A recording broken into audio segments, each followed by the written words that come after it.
আমার healthy and tasty recipes চ্যানেলে সবাইকে স্বাগত জানাই। আশা করি সবাই সুস্থ আছেন, ভালো আছেন। আজ দেখাবো বাড়িতে তৈরি করা ডালের বড়ি দিয়ে বাঁধাকপির রেসিপি। রেসিপির জন্য প্রথমে বড়িগুলো খুব ভালো করে লাল লাল করে ভেজে নিয়েছি। একটা পাত্রের মধ্যে বড়িগুলো নামিয়ে কড়াই দিয়েছি পরিমাণ মতো সর্ষের তেল। তেল গরম করে দিয়েছি দুটো তেজপাতা, একটু পাঁচফোড়ন আর কয়েকটা চেরা কাঁচা লঙ্কা। ভালো করে ভেজে নিয়ে দিয়ে দিচ্ছি একটা টমেটো টুকরো করে দিয়ে দিলাম। বাঁধাকপি আলু আগে থেকে কেটে ধুয়ে পরিষ্কার করে রেখেছি। ফোড়নটা ভেজে নিয়েছি। এখন সবজি দিয়ে দিচ্ছি। সবজি দিয়ে নেড়ে চেড়ে খুব ভালো করে একটু ভেজে নেব।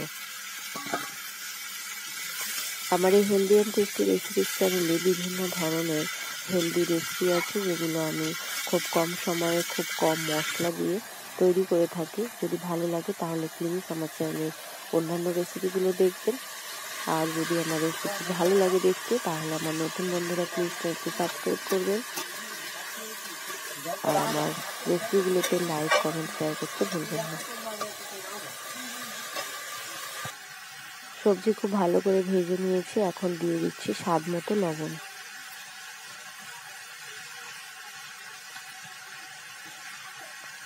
আর দিচ্ছি পরিমাণ মতো হলুদ গুঁড়ো। লবণ হলুদ দিয়ে সবজি কষিয়ে নেব 10-15 মিনিট মতো।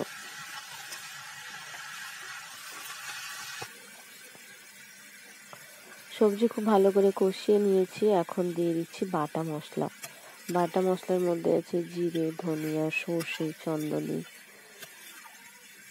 বাটা মশলাটা শিলনোড়াতে বেটে রেখেছিলাম।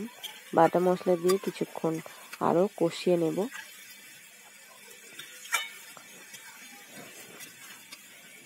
কোনো রেসিপির স্বাদ নির্ভর করে সম্পূর্ণ সবজি কষানোর উপর। যত ভালো সবজি ভাজা হয় বা কষানো হয়, রেসিপির স্বাদ ততই ভালো হয়।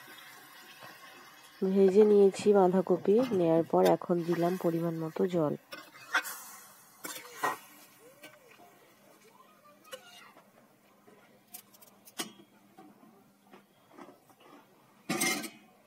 জল দিয়ে ফুটে ওঠার জন্য অপেক্ষা করব। একটু ফুটে গেলেই তারপর ঢেকে রাখবো সমস্ত সবজি বয়েল হওয়ার জন্য।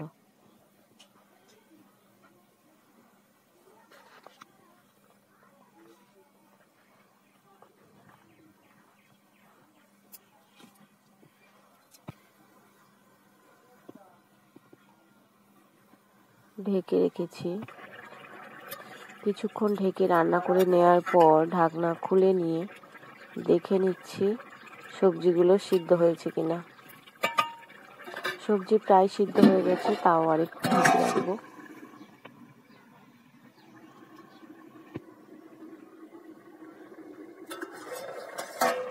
এখন সবজিগুলো আরো ভালো সিদ্ধ হয়ে গেছে। ঢাকনা খুলে নিয়ে ভেজে রাখা বড়িগুলো দেব।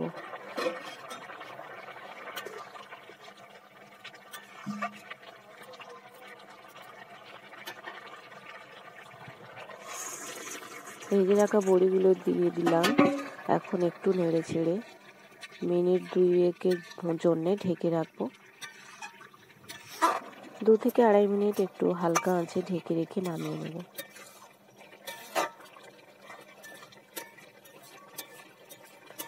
বাঁধাকপি, মাছের মাথা বা ছোলা এগুলো দিয়ে খেতে তো খুব ভালো লাগে। বড়ি দিয়েও খেতে খারাপ লাগে না। আর এটা বাড়িতে তৈরি করা ডালের বড়ি, এর স্বাদটা ভালো, আরও ভালো। তাই বড়ি দিয়েই আজকে আমি এই রেসিপিটা দেখালাম। যদি ভালো লাগে তাহলে প্লিজ আমার রেসিপিতে একটা লাইক করবেন।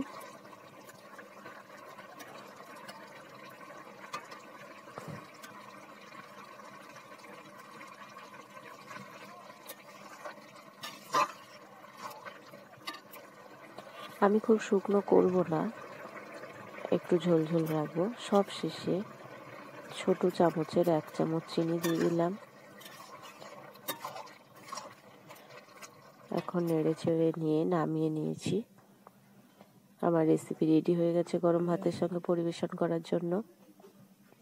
শেষ পর্যন্ত দেখার জন্য সবাইকে অসংখ্য ধন্যবাদ। সবাই ভালো থাকবেন, সুস্থ থাকবেন।